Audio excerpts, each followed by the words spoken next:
oreilles et se sont plantés dans le portail. Je sais. Et il faut nous protéger. Vous êtes en sécurité ici. Mais enfin, que se passe-t-il? Oh, rien de dramatique. Je vous ai raté, c'est tout. Comment?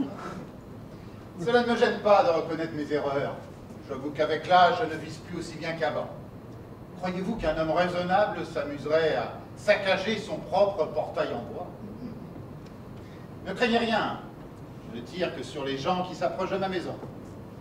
Une fois qu'ils sont chez moi, ce sont mes hôtes. Monsieur Snorko, vous avez dû oublier notre rendez-vous? Notre rendez-vous? Oui, nous étions convenus de nous retrouver ici à Rosvanoy vers 16 h. J'ai fait 300 km et 1 heure de bateau pour rejoindre votre île. Qui êtes-vous? Eric Larsen. Eric Larsen. Et cela vous suffit comme réponse? Mais Quand vous vous interrogez sur vous-même, lorsque sous un ciel d'étoiles muettes et innombrables, vous vous demandez qui vous êtes, vous répondez « Je suis Eric Larden ». Et vous arrivez à vous contenter de ces quelques syllabes stupides « Je suis Eric Larden ». Larsen. Pardon. Je comprends. La quintessence de votre être tient dans le S. Larsen. Bien sûr, c'est impressionnant. Larsen. Eric Larsen. C'est quelque chose qui comble un trou ontologique, qui bouche les abîmes de la création. Oui, oui. L'œuvre de Kant et de Platon me semble un mauvais soufflet métaphysique auprès de la consistance de ce S. Bien sûr, c'est évident. Comment n'y avais-je pas pensé? Au travail. J'imagine que vous avez un de ces machins qui donnent une voix ridicule et des intonations de fausset. Un dictaphone. Ce sont toujours les gens qui m'enregistrent qui m'attribuent ensuite des phrases que je n'ai pas prononcées. Est-ce que vous aimez mes livres? Est-ce vous qui allez poser les questions? Nous n'avons pas commencé. Aimez-vous mes livres? Je ne sais pas. Pardon? C'est un peu comme pour Dieu, je ne sais pas. Vous m'avez lu, moi. Comme personne. Pouvons-nous commencer? Vous venez de publier L'amour inavoué, votre 21e livre. Il s'agit d'une correspondance amoureuse entre un homme et une femme. Cette passion est d'abord vécue sensuellement pendant plusieurs mois dans le plus grand bonheur, puis l'homme décide d'y mettre un terme. Il demande que cette passion ne se vive plus désormais qu'à travers l'écriture. La femme, à contre-cœur, accepte. Ils s'écriront pendant des années, 15 ans, je crois. Le livre est fait de cette sublime correspondance qui s'arrête d'ailleurs brusquement, l'hiver dernier, il y a quelques mois, sans raison apparente. J'étais fatigué d'écrire. Vous avez causé une grande surprise avec ce roman. C'est la première fois que vous parlez d'amour. Votre terrain de prédilection est d'ordinaire le roman philosophique. Vous installez vos fictions sur des hauteurs habitées de l'esprit seul et dans un monde qui n'appartient qu'à vous. Et là, subitement, vous parlez d'une histoire presque ordinaire, quotidienne. L'affection d'un homme, un écrivain tout de même, et d'une femme. Une histoire faite de chair et de sang où frémit le souffle de la vie. De la vie de tous, c'est votre plus beau livre, le plus intime, le plus sensible. Les critiques qui vous ont parfois malmené ont été très élogieux. C'est un concert de compliments. Ah bon? Vous ne lisez pas les journaux? Non. Vous n'avez ni radio ni télévision? Je ne tiens pas à me laisser envahir par des banalités. Je ne sais rien d'elle. Parlez-nous d'Eva. Cette femme n'existe pas. Vous voulez dire que toute cette histoire est inventée? Je suis un écrivain, pas une photocopieuse. Pourtant, vous vous représentez dans le livre. Moi? Ah oui, vous êtes l'homme de cette correspondance. Pourquoi les lettres de l'homme seraient-elles signées Abel Snorko? Parce que c'est moi qui les ai écrites. Et les autres, signées Eva Larmor? Parce que je les ai écrites aussi, et que la femme que j'étais en les écrivant s'appelait Eva Larmor. Vous voulez dire que cette Eva Larmor n'existe pas? Non, Et qu'elle n'est inspirée par personne? pas à ma connaissance. Pas inspirée par une femme ou des femmes que vous auriez aimées? Céphale lobotomisé nous poserait les mêmes questions que vous. Quel rapport entre ce que vous écrivez et ce que vous vivez? Je crée, moi, monsieur. Je ne rapporte pas. Que vous auriez demandé à Homère s'il vivait sur l'Olympe au milieu des dieux? Vous vous prenez pour Homère? Non, mais je vous prends pour un journaliste. C'est-à-dire tout ce que je ne supporte pas. Je me suis trompé. Au revoir. Tenez, vous êtes moins large que je ne croyais. Vous pensez incapable, comme tous vos collègues, de vous mettre en colère. Vous me plaisez. Alors, ne vous emportez pas, causons tranquillement. Je tiens à ce que vous restiez.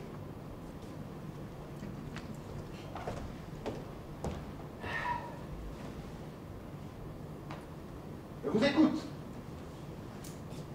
Vous boirez bien quelque chose. Un godet. Un petit godet.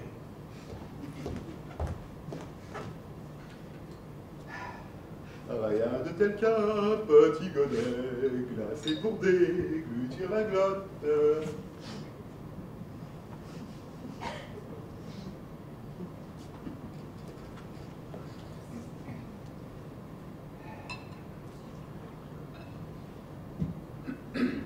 Quand on me disait que vous étiez antipathique, je pensais qu'on exagérait. Un conseil, n'écoutez jamais quelqu'un qui vous dit du bien de moi, mais écoutez toujours celui qui en dit du mal, c'est très tôt le seul qui me sous-débarrassé de l'amour. Pourtant, vous avez été aimé. Désiré, énormément. Les lectrices prêtent toutes les vertus à un écrivain. Je ne compte plus le nombre de jolies femmes qui m'ont offert leur corps et leur vie. Ah, et alors? Je prenais le corps et je leur laissais la vie. Jeune, je me suis d'ailleurs rapidement spécialisé dans la femme mariée. L'amour n'est rien d'autre d'autre perversion de la sexualité. Un détour, une erreur, un chemin de traverse où musardent ceux qu'ennuie le coït. Aberrant. Mais si, mais comprenez l'avantage. Le plaisir se tient dans l'instant, fugace, futile, toujours évanoui. L'amour, lui, se loge dans la durée. Il ouvre le temps aux dimensions du... La première page dédie votre livre à H.M. Qui est-ce? Si je voulais qu'on le sache, j'aurais écrit le nom entier. Ce sont les initiales de la vraie femme avec laquelle vous avez échangé cette correspondance. Hypothèse délirante. Je ne vous crois pas. Je m'en contrefous. Mais si vous fichez de tout, qu'attendez-vous de moi? Pourquoi m'avoir laissé venir? Pourquoi moi plutôt qu'un autre? J'ai l'impression que vous souffrez, Moi, que vous n'êtes pas heureux. heureux. Pourquoi faire? Qui vous autorise? Les variations énigmatiques, ma musique préférée, la bande aussi. Mais Vous faites semblant de n'aimer personne, mais c'est un leurre. J'ai appris ce que vous faites de votre argent. j'entasse, je thésaurise. Vous donnez tout à la recherche médicale. Impossible, mais c'est faux. C'est faux. Adieu, monsieur Storko. Adieu.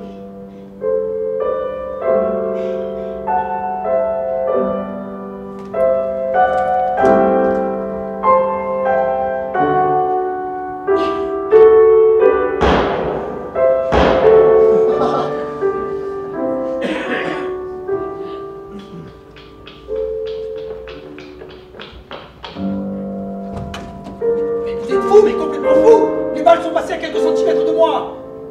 Qu'est-ce que vous en concluez? Que je tire bien ou que je tire mal? Mais qu'est-ce que vous voulez?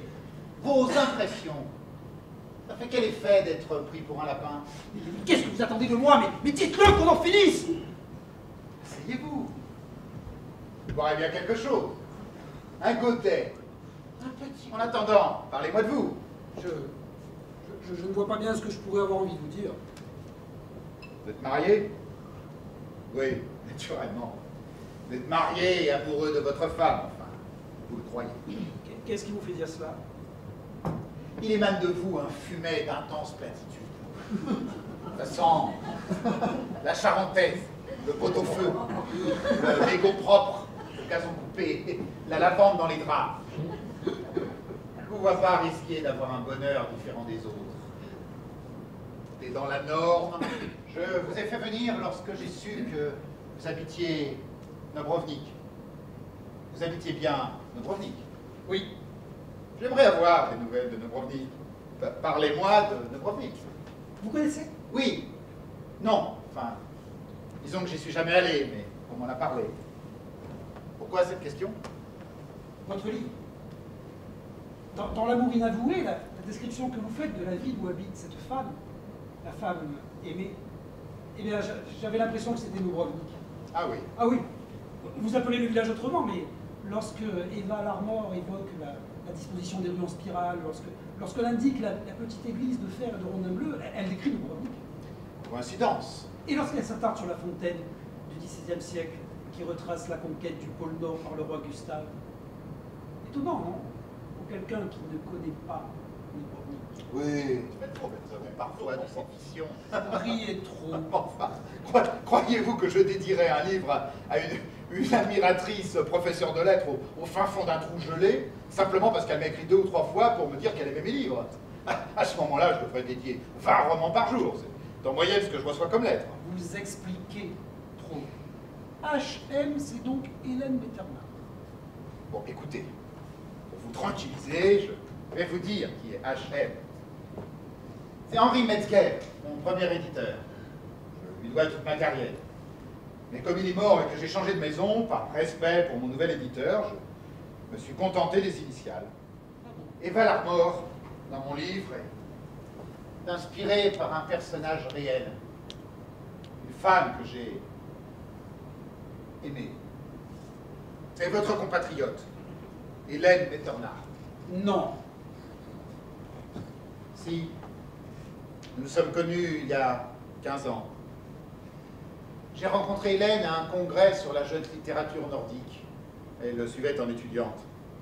Dès que je l'aperçus, je sentis quelque chose de familier s'échapper d'elle. À force de la regarder, je finis par trouver l'origine de ce sentiment de familiarité.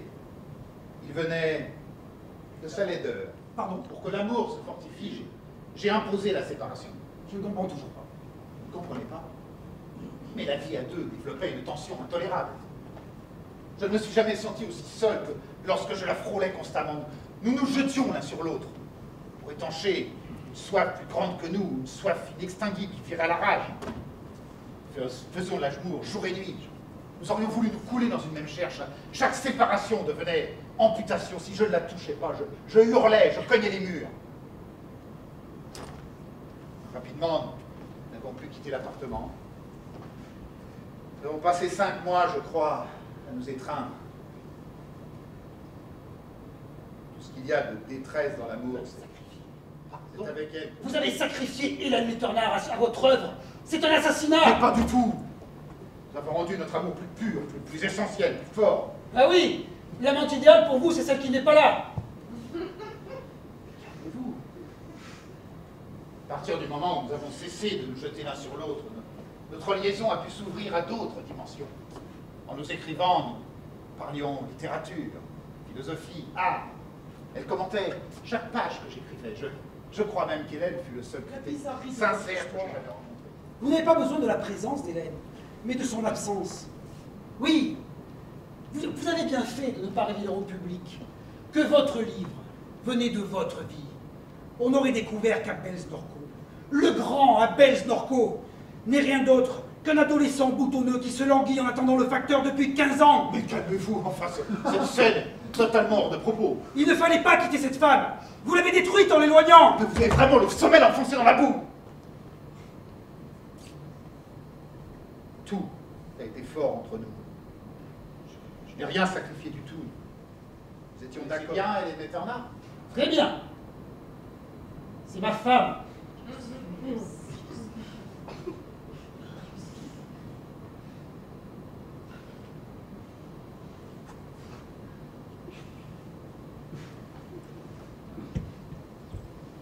Hélène Metternach est devenue Hélène Larsen. Larsen, vous savez, ce nom qui à lui seul comble les vides de la création. Vous prendrez bien quelque chose. Un godet, un petit godet. Rien de tel qu'un petit godet, glacé pour déglutir la glotte. Vous mentez. Vous venez d'inventer ce mariage. Prouvez-le. Prouvez que vous êtes bien son mari.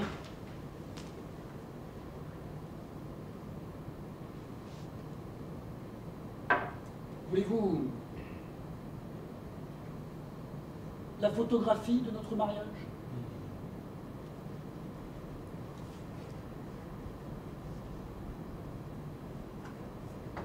Comme elle est belle. Je ne l'avais plus revue depuis que nous étions séparés. Quel grotesque. C'est vous, là, déguisé en garçon d'honneur. Cette cravate, c'est une greffe. Qu'est-ce que c'est que cette soucoupe volante au-dessus de la tête d'Hélène? C'est un chapeau? Non, c'est une farce. Ce sont les photos d'un bal costumé, d'une soirée de réveillon. Vous avez voulu jouer au plus crétin. Hélène vit seule depuis 15 ans. Hélène m'écrit tous les jours depuis 15 ans. Et Hélène n'est pas mariée. Très amusant, le coup de la photographie. Peut-être cet acte d'état civil vous convaincra-t-il plus.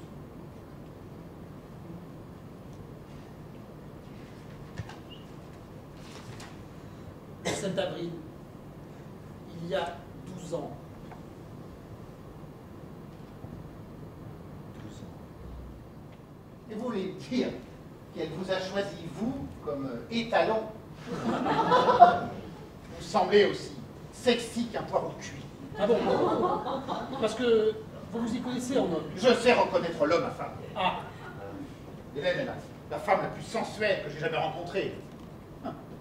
Je me demande comment vous arrivez à la comprendre. Les dernières, vous les avez interceptées, n'est-ce pas? Vous avez préféré que je me vide de mon sang pendant plusieurs mois? C'est cela? c'est cela! Vous ne recevez plus ces lettres parce que je ne veux plus de cette correspondance. Et mes lettres que j'envoie à Hélène depuis 4 mois, où sont-elles? Les a-t-elle reçues au moins? Les voici.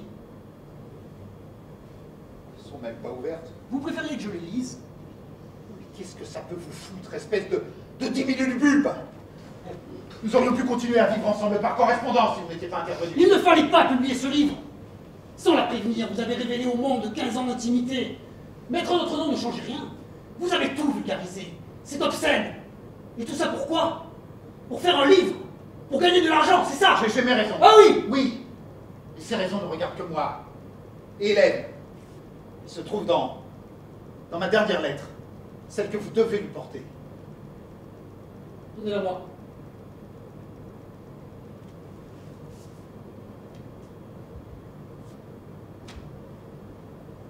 Elle ne vous est pas destinée. C'est le roman le plus imaginatif que j'ai jamais écrit et je ne le savais même pas. Ne regrettez rien. 12 ans. 12 ans de mensonges quotidiens. C'était elle, l'écrivain. Quelle invention. Elle prétendait que toutes ses pensées m'étaient dédiées alors qu'elle déjeunait avec vous, qu'elle dînait avec vous, qu'elle dormait dans les mêmes draps que vous. Elle jouait les vigiles de la sincérité auprès de moi. Elle se montrait dure, exigeante, ne m'épargnait aucune critique. Et moi, je l'écoutais. Mais quel con. J'ai fui le monde pour échapper à la médiocrité triomphante. Je me suis limité à cette femme. Je recevais la moindre de ses paroles avec un zèle religieux. Et j'apprends qu'elle m'a tranquillement dupé. Mais qu'y a-t-il dans son cœur de garce?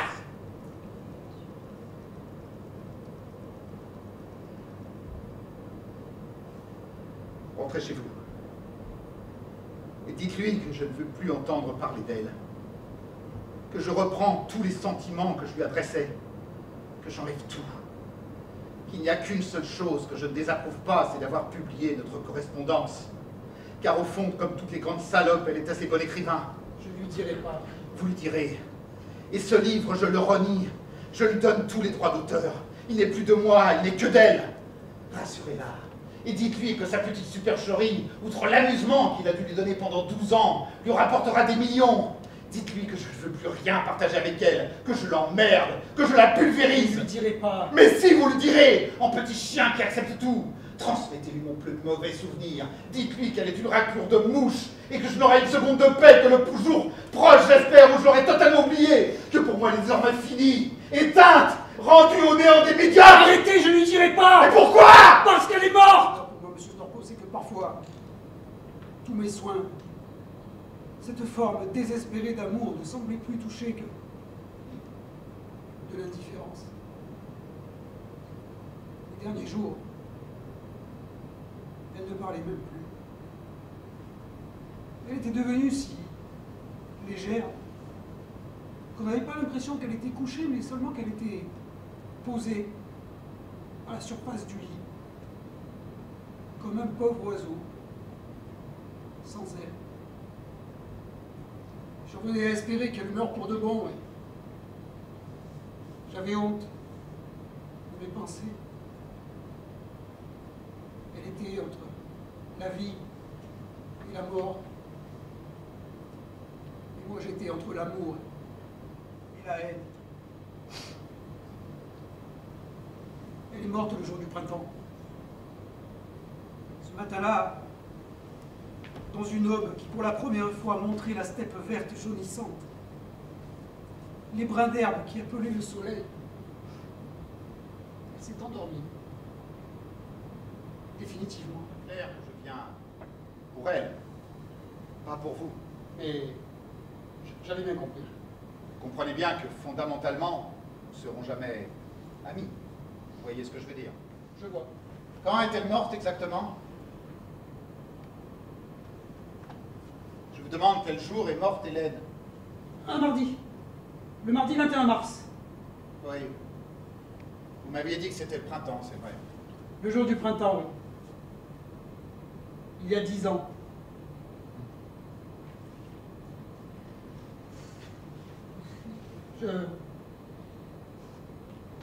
Je n'ai vécu avec Hélène que 2 ans. Le lendemain de l'enterrement, lorsque j'ai voulu ranger, j'ai découvert les lettres. J'ai découvert notre amour, ce qu'il avait été, ce qu'il était devenu. Elle me manquait terriblement, alors le soir, j'ai pris la plume et je vous ai écrit. J'ai toujours su imiter les écritures, particulièrement la sienne. Ça la mettait en run d'ailleurs. Alors, c'est vous? Depuis 10 ans. Plusieurs fois par semaine. Presque tous les jours. J'imagine que je n'ai pas d'excuse à vos yeux. Je ne voulais pas qu'elle meure. Elle vivait toujours lorsque je recevais vos lettres. Elle était tellement heureuse de les lire. Et vous étiez heureux qu'elle vous réponde. Et moi, heureux, entre vous deux. Vous aviez raison tout à l'heure. On a besoin du mensonge. On doit la vie aux morts. J'embrasse tes lèvres. Celle du dessous. Celle qui gonfle pendant l'amour. Arrêtez, C'est vous qui l'avez écrit? Arrêtez, c'est gênant. Je te caresse le haut de la cuisse. À l'intérieur. Là où il fait toujours chaud, là d'où partent les frissons pour transir tout ton corps. C'est vous qui l'avez écrit. J'ai cherché dans les lettres précédentes, je me suis documenté. Allez, filez. Filez. Et tâchez de courir vite parce que cette fois je ne viserai pas le portail. Je m'en moque. Je suis venu vous poser une seule question. Pourquoi avoir publié votre correspondance avec elle? Pourquoi avez-vous publié ce livre? Appelle Snorcourt. Je suis Hélène. Depuis 10 ans, nous nous aimons à travers elle. Nous nous disons tout en elle. Vous avez tué Hélène en publiant ce livre, mais qu'est-ce qui vous a pris?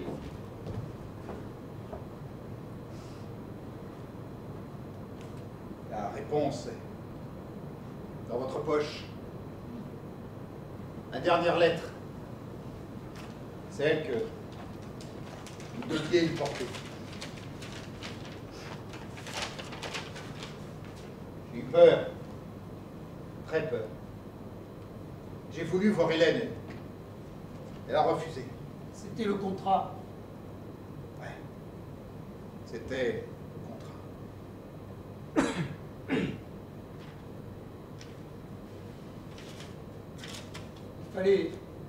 Il Me dire la vérité, je serais venu au lieu de me provoquer en publiant ce livre. Mais je n'ai rien à vous dire. Je ne vous ai pas provoqué et je ne veux pas vous voir.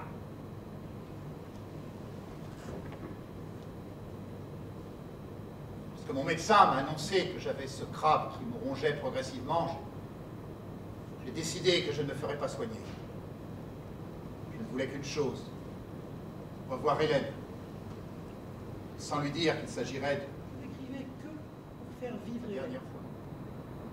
Et puis, j'ai découvert sous tes défauts une petite flamme, hésitante, vacillante, attendrissante, terrible. La peur. Tu n'es que peur, Abel Snorko. Peur de la vie que tu as fui, peur de l'amour que tu as évité, peur des femmes que tu n'as fait que baiser. Tu t'es réfugié dans tes livres et sur cette île. Tout n'est que peur. Tu as plus peur que tout le monde. Tout est excessif en toi. La colère et l'amour, l'égoïsme et la tendresse, la sottise et l'intelligence, tout est saillant, abrupt, coupant. C'est vivant. Vivant.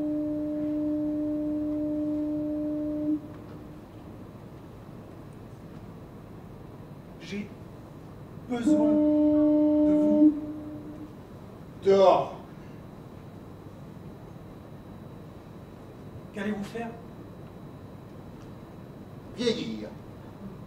Depuis que je vous ai rencontré, je me sens des dispositions pour cela. Non, pas vous. Vieillir. Vieillir en paix, sans descendance, sans inquiétude. Beaucoup d'argent et rien à faire. Je vais devenir un imbécile complet, Erik Larsen, un imbécile heureux. Je ne crois plus en rien. Le vide. Erik Larsen. Enfin, le vide. Grâce à vous. Merci. Adieu.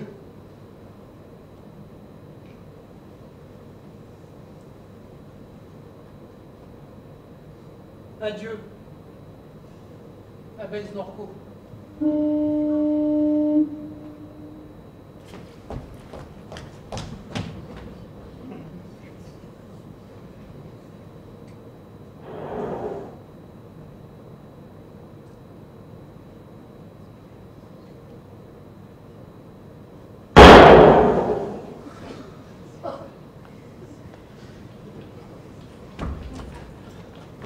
Il va falloir changer votre portail. Il est fusillé. Je voulais vous dire, Oui. je vous écrirai.